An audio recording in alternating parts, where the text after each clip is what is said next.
오늘은 여호수아 강의 첫 번째 시간입니다. 하나님의 약속과 우리의 결단, 하나님의 약속과 우리의 결단이라는 제목으로 하나님 말씀 전하도록 하겠습니다. 아마존에서 흥미로운 사실을 하나 발표했습니다. 사람들이 아마존에서 전자책을 구입하면은 책을 읽다가 자기가 중요하다고 생각하거나 마음에 들어하는 부분을 이렇게 하이라이트를 할 수가 있습니다. 아마존에서 지난 7년간의 데이터를 모아서 독자들이 어느 문장에 가장 많이 하이라이트를 했는가, 그것을 이제 발표한 것입니다. 그 문장은 헝거 게임 시리즈 2권에 나오는 문장인데, 감당하지 못할 일이 일어나기 마련이지. 감당하지 못할 일이 일어나기 마련이지. 오늘 본문에 나온 여호수아가 아마도 그런 심정이었을 것 같습니다. 감당하지 못할 일이 내게 일어났구나. 우리가 방금 읽은 이 본문을 보시면 하나님께서 여호수아에게 3번이나 반복해서 하신 말씀이 있습니다. 그것이 뭐냐면 강하고 담대하라입니다. 6절에 보니까 강하고 담대하라. 7절에 보니까 오직 강하고 극히 담대하라. 9절에 보니까 강하고 담대하라. 두려워하지 말며 놀라지 말라. 이렇게 3번이나 하나님께서 여호수아에게 말씀하신 것입니다. 왜 하나님께서 3번씩이나 같은 말씀을 여호수아에게 말씀하셨을까요? 그 이유는 여호수아가 당시에 강하거나 담대하지 못했고 심히 두려워하고 있었기 때문이라는 것입니다. 혹시 여러분 중에서 두려워하고 계신 분이 계십니까? 그렇다면, 만약에 계시다면 오늘 말씀이 여러분에게 새 힘이 되기를 바랍니다. 그리고 우리가 2024년 이제 한 해를 살아갈 텐데, 우리가 오늘 주시는 말씀을 붙잡고 우리가 무슨 일을 만나든지 올 한 해 동안 두려워하지 않고 강하고 담대한 삶을 사는 우리 모두가 다 될 수 있기를 바랍니다. 오늘 본문은 크게 3부분으로 나뉘어져 있습니다. 첫 번째는 여호수아가 두려워했던 그 상황. 두 번째는 이렇게 두려워하는 여호수아에게 하나님께서 약속하신 것. 세 번째는 우리가 결단해야 될 것입니다. 이제 본문 속으로 들어가 보겠습니다. 첫 번째, 여호수아가 두려워했던 상황입니다. 다시 한 번 더 1절과 2절 말씀을 함께 한번 읽겠습니다. 시작. 여호와의 종 모세가 죽은 후에 여호와께서 모세의 수종자 눈의 아들 여호수아에게 말씀하여 이르시되, 내 종 모세가 죽었으니 이제 너는 이 모든 백성과 더불어 일어나 이 요단을 건너 내가 그들 곧 이스라엘 자손에게 주는 그 땅으로 가라. 여호수아는 지금 3가지 상황 앞에서 심히 두려워하고 있는 것입니다. 첫 번째가 뭐냐면 모세가 죽었다는 것입니다.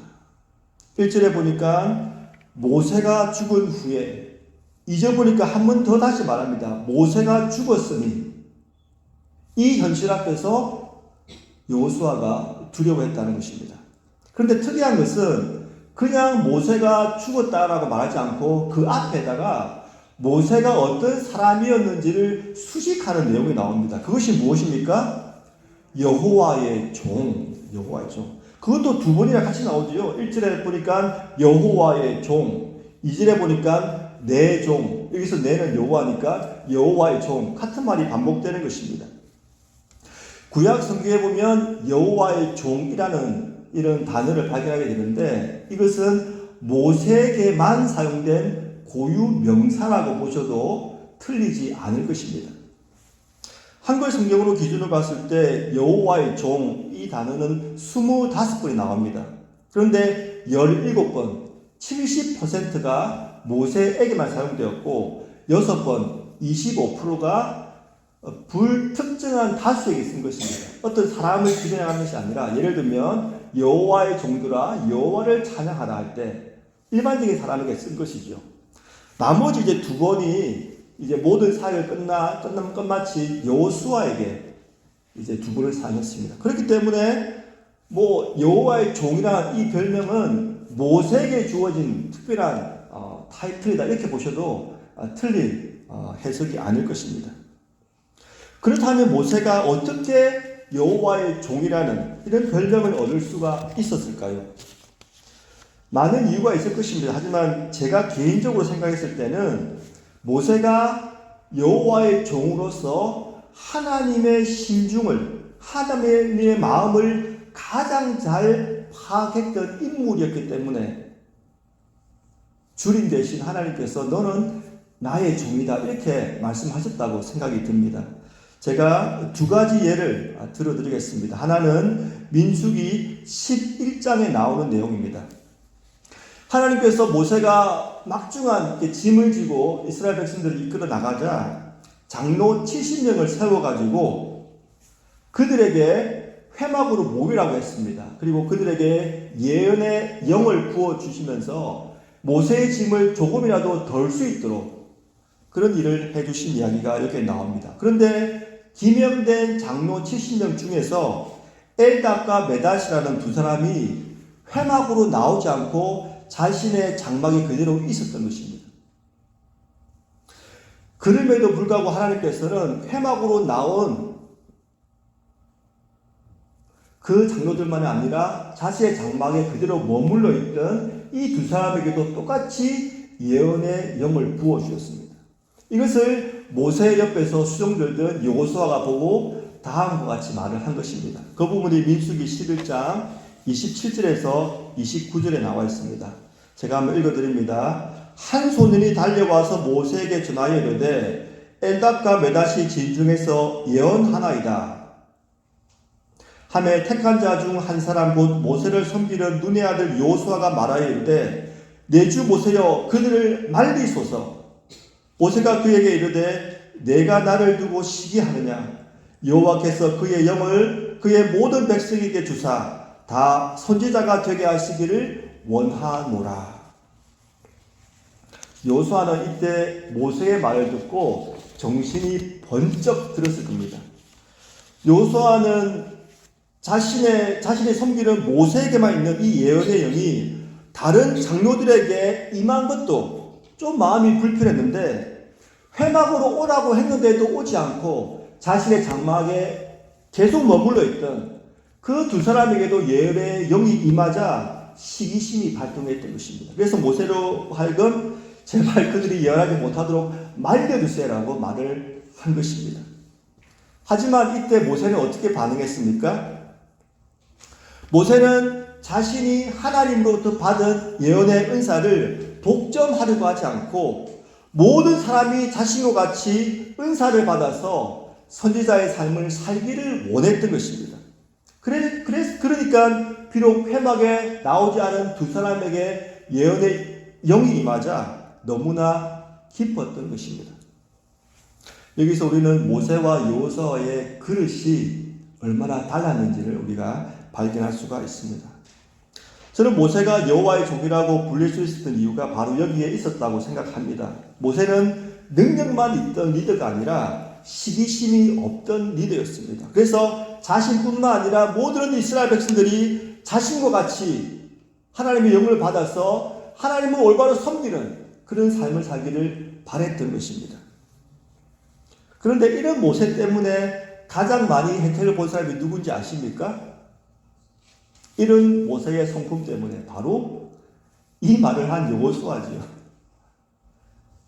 출애굽에서 불과 3개월이 되지 않은 상태에서 모세는 여호수아로 하여금 이스라엘 백성의 지휘관으로 삼습니다. 그리고 자신을 옆에 두면서 자신의 후계자로 40년 동안 키워준 것입니다. 또 다른 이야기는 민수기 12장에 있습니다. 민수기 12장에 보시면은 모세가 구스 여인과 결혼했다는 이야기가 나옵니다. 아마도 광야에서 그의 아내 십보라가 죽었던 것 같습니다. 모세가 구스 여인과 결혼하자 그의 누나 미리암과 형 아론이 모세를 비방했습니다. 그들이 모세를 비방한 이유는 명확했습니다.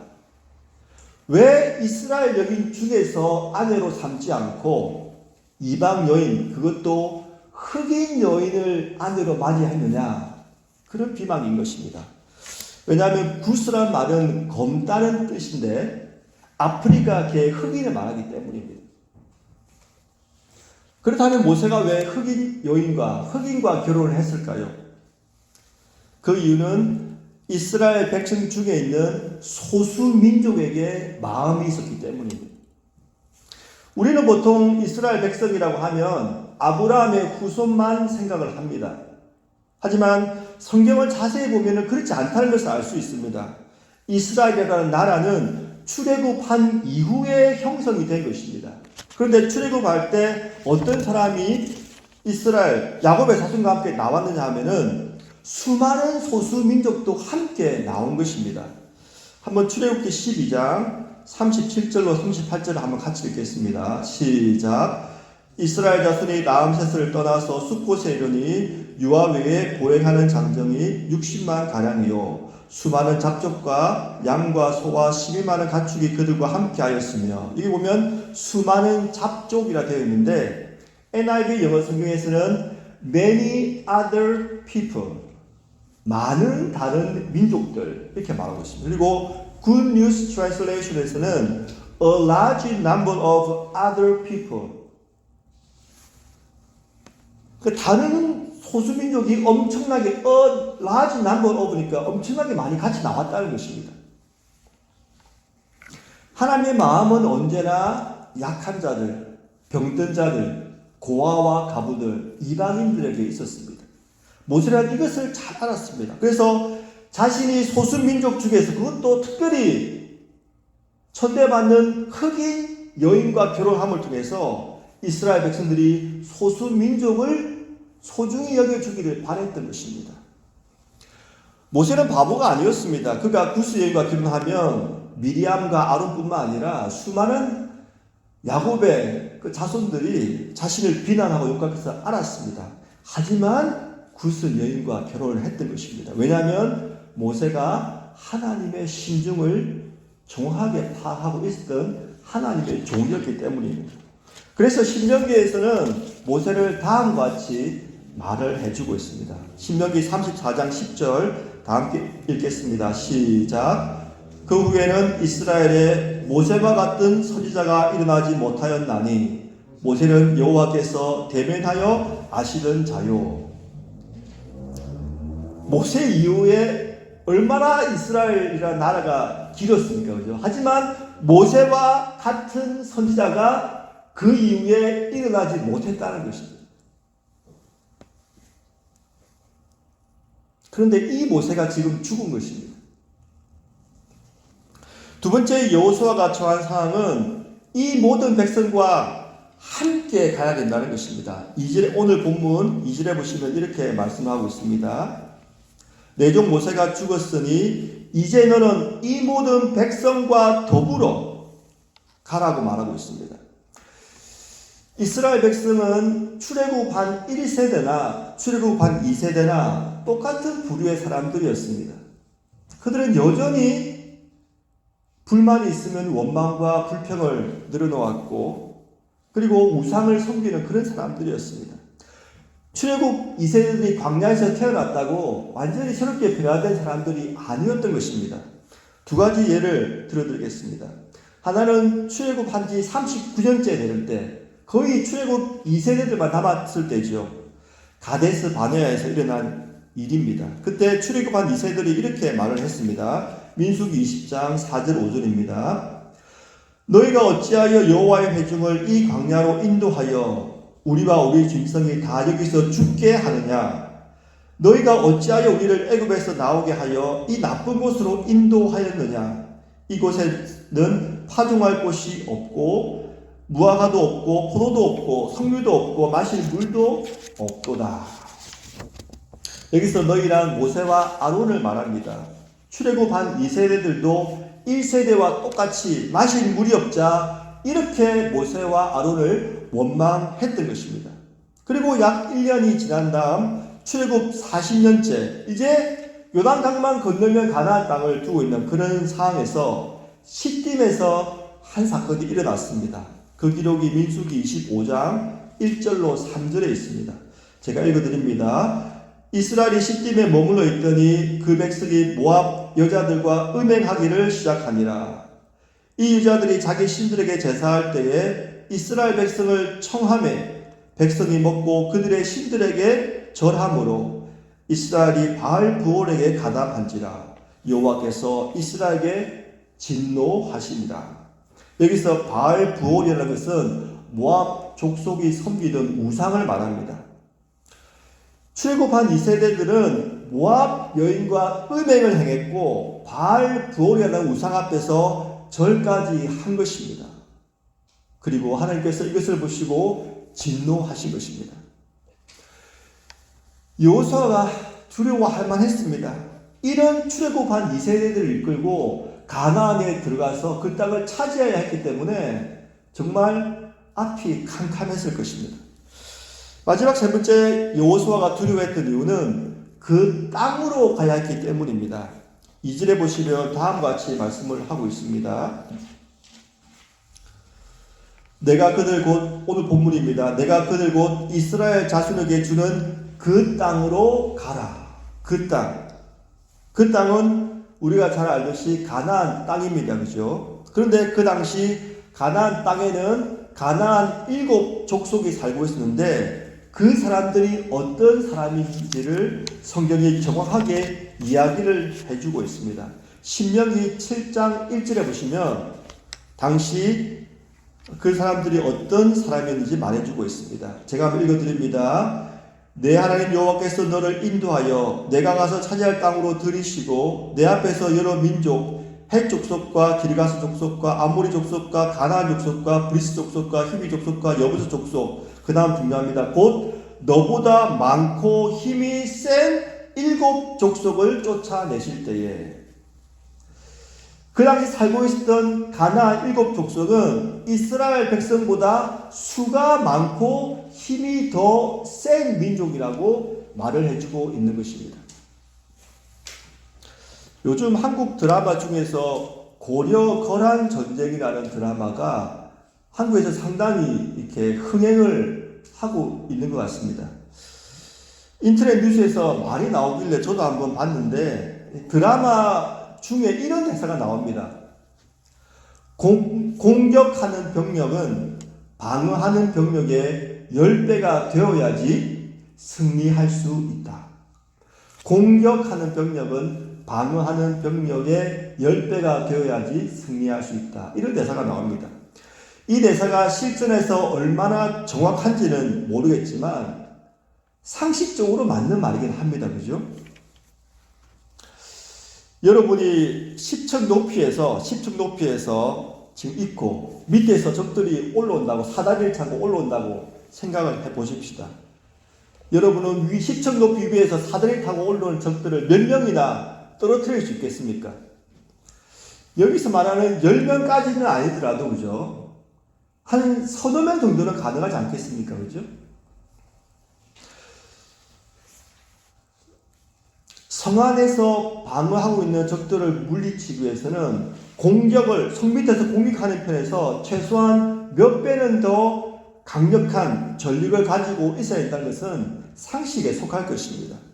그런데 지금 여호수아가 맞이한 상황은 어땠습니까? 수비하는 방어하는 적들이 수가 더 많고 힘이 더 세다고 하는 것입니다. 지금. 그러니까 여호수아가 가나안 땅을 차지하는 것은 지금 불가능한 상황이에요. 40년 동안 이스라엘 백성을 이끈 여호와의 종 모세가 죽었고 출애굽한 2세대들은 여전히 원망과 불평하고 하나님을 섬기지 않고 이방 우상들을 지금 섬기고 절하고 있고 내가 싸워야 될 지금 적들은 어떻습니까? 나보다 더 숫자가 많고 힘이 센 사람들이라는 말입니다. 이런 상황 속에서 여호수아가 두려워했다는 것은 당연한 일이라고 생각이 듭니다. 우리의 상황은 어떻습니까? 여러분을 가장 두렵게 하는 것은 무엇입니까? 사람마다 두려운 이유가 다 다르겠지만 모든 인간이 공통적으로 두려워하는 것이 있다고 합니다. 그것은 죽음에 대한 두려움이라고 합니다. 서울대학교에서 철학을 가르쳤던 손봉호 교수님이 다음과 같은 글을 책에 쓴 것을 봤습니다. 제가 한번 읽어드립니다. 우리 인간은 다 죽고 인간에게는 자신의 죽음과 사랑하는 사람의 죽음에 대한 두려움이 있다. 미국의 한 여론조사에서 죽음에서 가장 두려운 부분이 무엇인가라는 질문에 가장 많은 사람이 죽은 순간의 고통보다는 죽음 후에 자신이 처할 상황에 대한 불안이 더 크다고 답했다.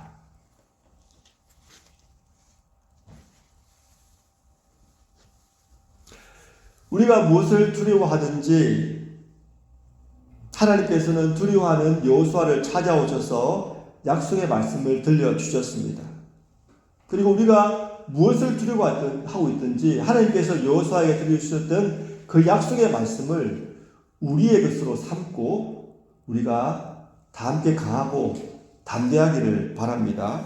이제 두 번째, 두려워하는 여호수아를 향한 하나님의 약속의 부분을 읽어보겠습니다. 3절부터 6절까지 말씀을 한번 같이 읽겠습니다. 오늘 본문 말씀입니다. 3절로 6절 말씀 시작. 내가 모세에게 말한 바와 같이 너희 발바닥으로 밟는 곳은 모두 내가 너희에게 주었노니 곧 광야와 이 레바논에서부터 큰 강 곧 유브라데 강까지 핵족속의 온 땅과 또 해지는 쪽 대해까지 너희의 영토가 되리라.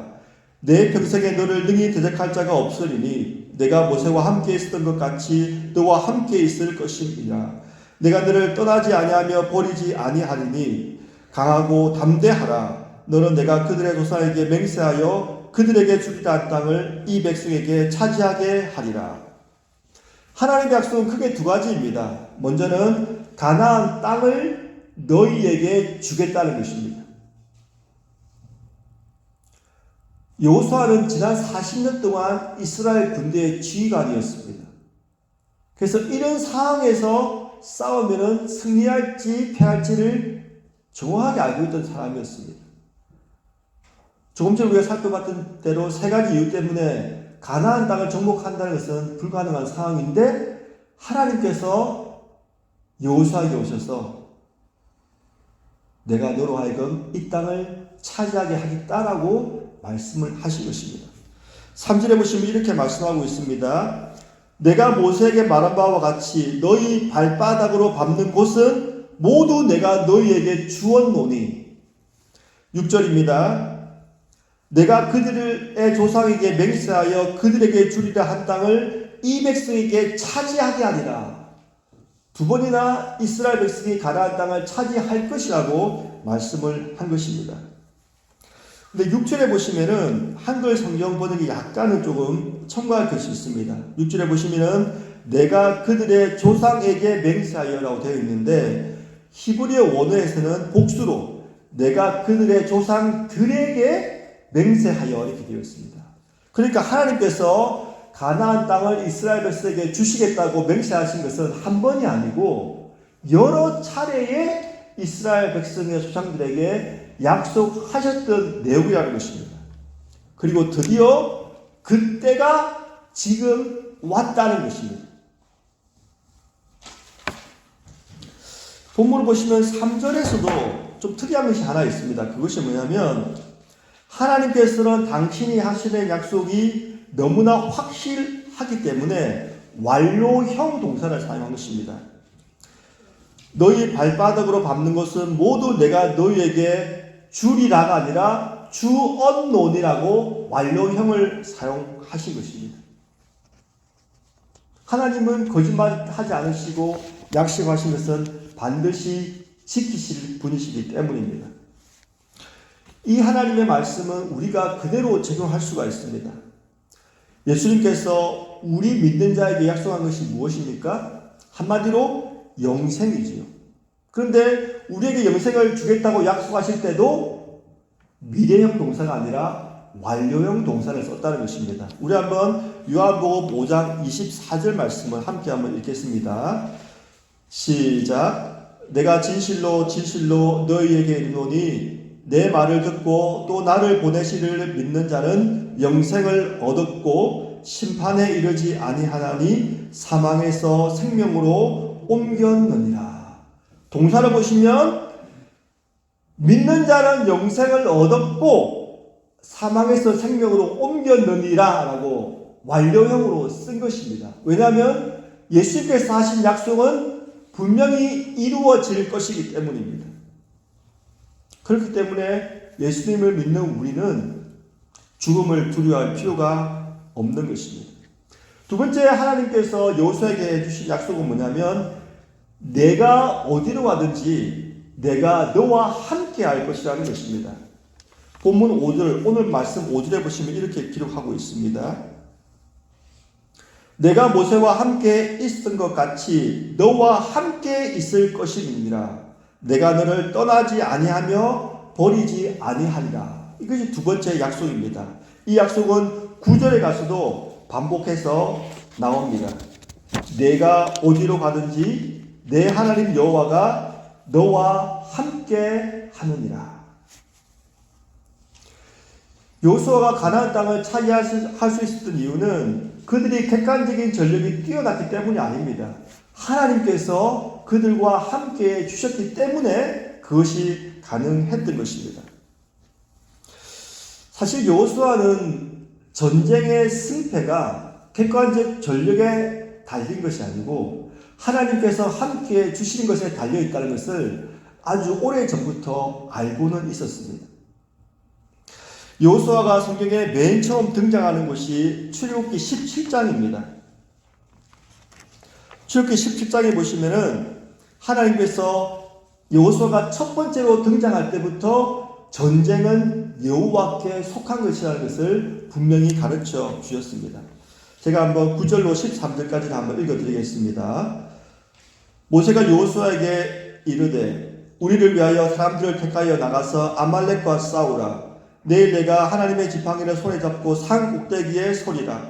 여호수아가 모세의 말대로 행하여 아말렉과 싸우고 모세와 아론과 훌은 산 꼭대기에 올라가서 모세가 손을 들면 이스라엘이 이기고 손을 내리면 아말렉이 이기더니 모세의 팔이 피곤하며 그들이 돌을 가져다가 모세의 아래에 놓아 그가 그 위에 앉게 하고 아론과 훌이 한 사람은 이쪽에서 한 사람은 저쪽에서 모세의 손을 붙들어 올렸더니 그 손이 해가 지도록 내려오지 아니한지라. 여호수아가 칼날로 아말렉과 그 백성을 쳐서 무찌르니라. 이 본문은 이스라엘 백성이 출애굽한 지 3개월이 되지 않았을 때입니다. 이스라엘 백성이 신광야에서 시내 산으로 가는 도중에 이 르비딤에서 아말렉 군대가 이스라엘을 공격한 것입니다.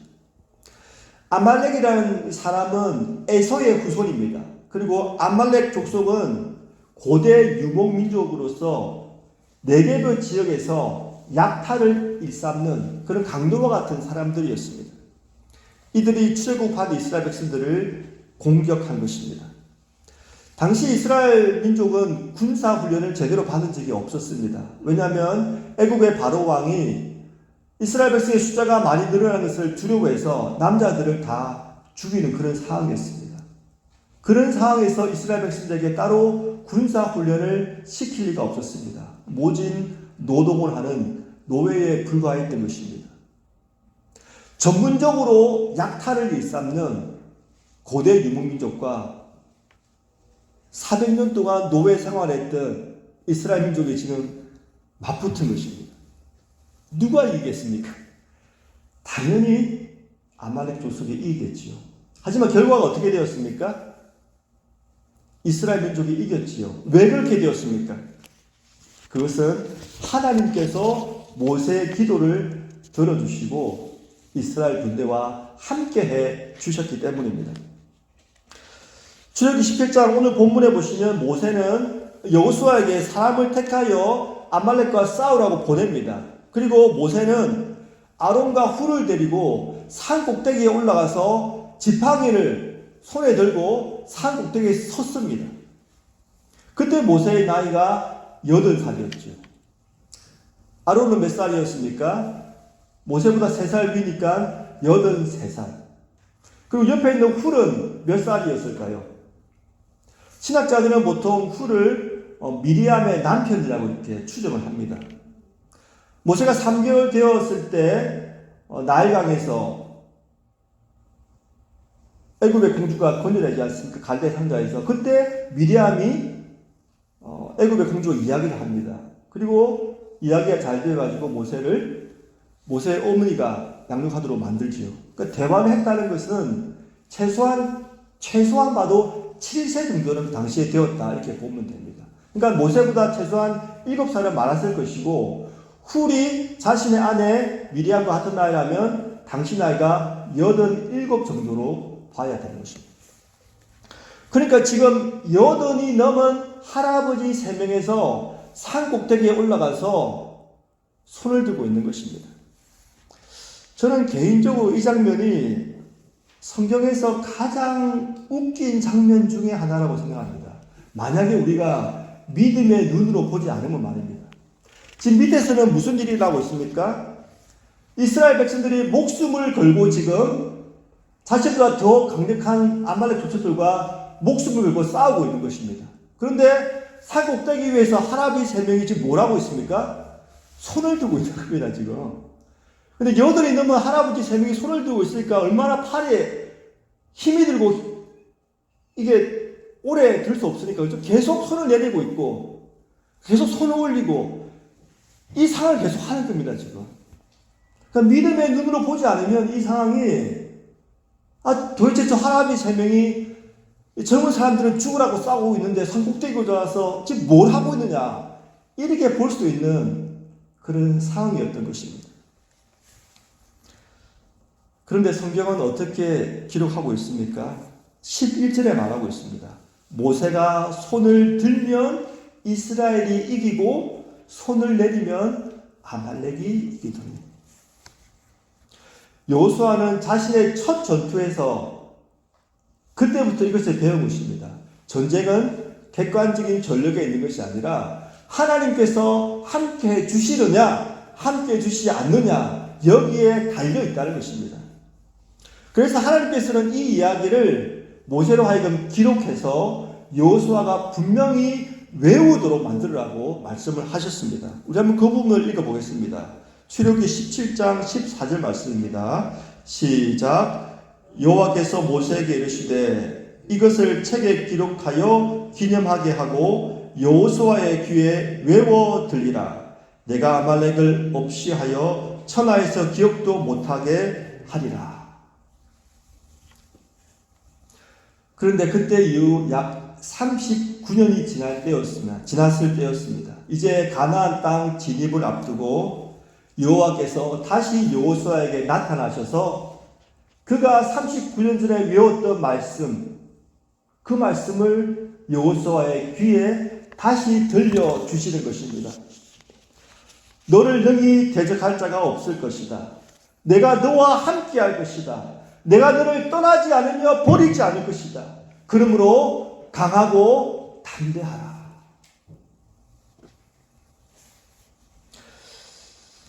여러분이 어떠한 상황 가운데 있더라도 하나님께서 여러분과 함께 해주실 것을 믿고 계십니까? 기독교 상담 학자 중에서 데이비드 폴리슨이라는 교수님이 있습니다. 이분이 자신의 책에 자신의 어머니에 대한 이야기를 썼습니다. 어머니는 마지막 3년 동안 힘든 투병 생활을 하시다가 향년 94세, 94살로 돌아가셨습니다. 마지막 3년 동안은 혈관성 치매도 있으시고 뇌졸중도 있어서 언어 능력과 자기 인식 능력이 상당히 낮아지셨습니다. 어머니는 그리스도인으로서 마지막까지 성경이 주는 약속의 말씀들을 붙잡으시고 또 그것에 반응하셨는데 그 말씀은 가면 갈수록 짧아질 수밖에 없었습니다. 그리고 다음에 한 문장으로 요약되었습니다. 어머니는 결코 혼자가 아니에요. 예수님이 함께 계세요. 이 폴리슨 교수님은 하버드 대학에서 공부하고 또 웨스트민스터 신학교에서 공부한 흔히 말하는 수재 중에 한 명입니다. 이분이 수십 년 동안 성경을 연구하고 수많은 또 정말 상담자들을 만나면서 자신이 깨닫는 성경에서 약속하는 말씀들을 한 문장으로 요약했을 때 바로 이거라는 겁니다. 여러분은 결코 혼자가 아니에요. 예수님이 여러분과 함께 계세요. 하나님의 약속의 말씀을 붙잡는 우리 모두가 다 될 수 있기를 바랍니다. 그런데 우리가 성경을 조금 더 자세히 보면은 예수님께서는 우리가 이 세상이 끝날 때까지만 함께 하시는 분이 아니고 이 세상이 끝난 다음에도 우리와 함께 하시는 분이라는 것을 알 수가 있습니다. 이게 실제로 포인트입니다. 이 세상에서만이 아니고 이 세상이 끝난 다음에도 우리와 함께 해주신다는 약속이 성경에 있다는 것입니다. 고린도후서 5장 8절을 한번 읽겠습니다. 시작. 우리가 담대하여 원하는 바는 차라리 몸을 떠나 주와 함께 있는 그것이라. 우리가 몸을 떠난다는 말은 우리의 영혼이 주님과 함께 있다는 것입니다.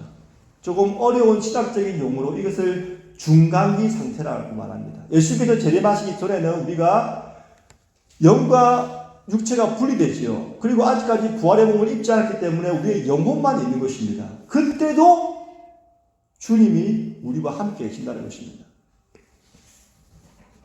그런데 이제 또 요한복음 14장에서는 그 다음 단계를 예수께서 직접 말씀해 주셨습니다. 우리 한번 요한복음 14장 1절로 3절 말씀 함께 읽겠습니다. 시작. 너는 마음에 근심하지 말라. 하나님을 믿으니 또 나를 믿으라. 내 아버지 집에 거할 곳이 많도다. 그렇지 않으면 너희에게 일렀으리라. 내가 너희를 위하여 거처를 예비하려 가면 가서 너희를 위하여 거처를 예비하면 내가 다시 와서 너희를 내게로 영접하여 나 있는 곳에 너희도 있게 하리라. 여기 보시면 내가 다시 와서, 즉 재림할 순간이죠. 재림할 순간에서는 우리가 우리의 영혼만 있는 그런 주각의 상태가 아니라 우리가 부활의 몸을 입고 완전히 변화된 그런 상황입니다. 그때도 나 있는 곳에 너희도 있게 하리라. 즉 예수님께서 우리와 함께해 주신다는 것입니다. 그렇기 때문에 이 약속의 말씀이 있기 때문에 우리는 죽음 이후에도 두려워할 필요가 없는 것입니다. 왜냐하면 예수님께서 항상 우리와 함께해 주시기 때문입니다. 마지막으로 우리가 결단해야 될 내용을 살펴보겠습니다. 오늘 본문 말씀 7절, 8절 말씀을 함께 한번 읽겠습니다. 시작. 오직 강하고 극히 담대하여 나의 종 모세가 내게 명령한 그 율법을 다 지켜 행하고 우로나 좌우나 치우치지 말라. 그리하면 어디로 가든지 형통하리니 이 율법책을 내 입에서 떠나지 말게 하며 주야로 그것을 묵상하여 그 안에 기록된 대로 다 지켜 행하라. 그리하면 내 길이 평탄하게 될 것이며 내가 형통하리라. 8절에 보면 이렇게 말씀하고 있습니다. 이 율법책을 내 입에서 떠나지 말게 하며, 이것은 율법의 말씀을 계속 읽으라는 말씀이지요. 그죠? 입에서 계속 말해라. 읽으면서, 그죠? 말해라는 말씀이기 때문에. 그리고 주야로 그것을 묵상하여, 이 말씀은 읽은 말씀을 계속 묵상해라는 것입니다. 읽고 끝내지 말고 그것이 무슨 의미일까를 계속 생각해라는 것입니다. 그리고 마지막으로 그 안에 기록된 대로 다 지켜 행하라. 이 말씀은 읽고 묵상한 말씀을 실제 삶에서 실천해라. 그 말씀인 것입니다. 여호수아가 이러한 삶을 살면 그의 길은 평탄하게 될 것이고 형통하게 될 것이라고 지금 말씀을 하신 것입니다. 저는 주일학교를 다닐 때 이 구절을 읽으면서 이런 생각을 했습니다. 나는 평탄한 삶을 살고 형통한 삶을 사는 것은 이제 걸렸구나. 왜 그런 생각했냐면, 아니 성경에서 율법을 다 지켜 행하면 내 길이 평탄하게 될 것이고 내가 형통하리라고 말씀을 하셨는데, 아니 내가 어떻게 이 율법책을 다 지키고 행할 수 있는가? 주일학교 때 그런 생각을 했던 것입니다. 그래서 저는 평탄하고 형통한 삶을 살 수 없겠구나, 그런 생각을 했었습니다. 혹시 여러분 중에서도 이 부분, 그죠? 성경에서 유명한 그 구절 중에 한 부분인데, 읽으시면서 저와 같은 생각을 하신 분이 계십니까? 네, 여러분은 아무도 안 계신 것 같네요. 예, 제보다 훨씬 차원이 높으시니까. 저는 그런 생각을 많이 했어요. 그리하면이란 말이 두 번 나오잖아요. 그죠? 그리하면 어디로 가든지 형통하리니, 그리하면 내 길이 평탄하게 될 것이며 내가 형통하리라. 주일학교 때 제가 이런 생각도 했습니다. 평탄하게 되지 못하고 형통하게 되지 못한다 이렇게만 덮어두기는 조금 아쉬우니까 어린 나이 때 그런 생각을 제가 했어요. 아마 이것이 구약 성경의 한계일 거야. 신약에서는 예수님께서 내리신 모든 율법을 다 지켜주셨다고 하니까 이제 예수님을 믿기만 하면 구원을 받을 수 있다고 했잖아. 그러니까 이것은 구약 성경에서만 하는 말이지 신약을 살고 있는 나한테는 해당이 안 되는 말이야. 그렇게 스스로 위로를 하는 그런 생각도 제가 했었습니다. 지금 생각해보면 나름대로 성경을 그래도 균형 있게 해석하려고 했다고 생각이 드는데, 하지만 신앙생활을 조금 더 해보고 또 성경을 조금 더 깊이 읽고 연구하다 보니까 이 본문이 말하고자 하는 것이 그것이 아니었다는 것을 제가 발견하게 되었습니다. 제가 이 부분만 제가 설명을 해드리고 오늘 말씀을 맺도록 하겠습니다. 먼저 오늘 본문에 나오는 여호수아에게 평탄한 길과 형통한 삶은 무엇이었을까요? 문맥상으로 보면 당연히 이스라엘 백성들을 이끌고 가나안 땅에 들어가서 그 땅을 차지하는 것입니다. 그죠? 그런데 이것이 모세가 쓴 율법책을 읽고 묵상하고 지키는 것과 무슨 연관이 있습니까? 모세가 쓴 율법책은 과거 이야기지요. 그리고 여호수아가 정복해야 될 가나안 땅은 미래의 이야기입니다. 이들이 어떤 연관성이 있을까요? 우리가 조금만 깊이 생각해 보면 연관성이 아주 크다는 것을 발견하게 됩니다. 모세가 쓴 율법책은 무엇입니까? 모세오경이죠. 창세기, 출애굽기, 레위기, 민수기, 신명기. 여호수아가 거기에 나오는 이 모세오경에 나오는 이 율법의 말씀을 읽고 묵상하고 지킬 때 무엇을 배울 수 있었을까요?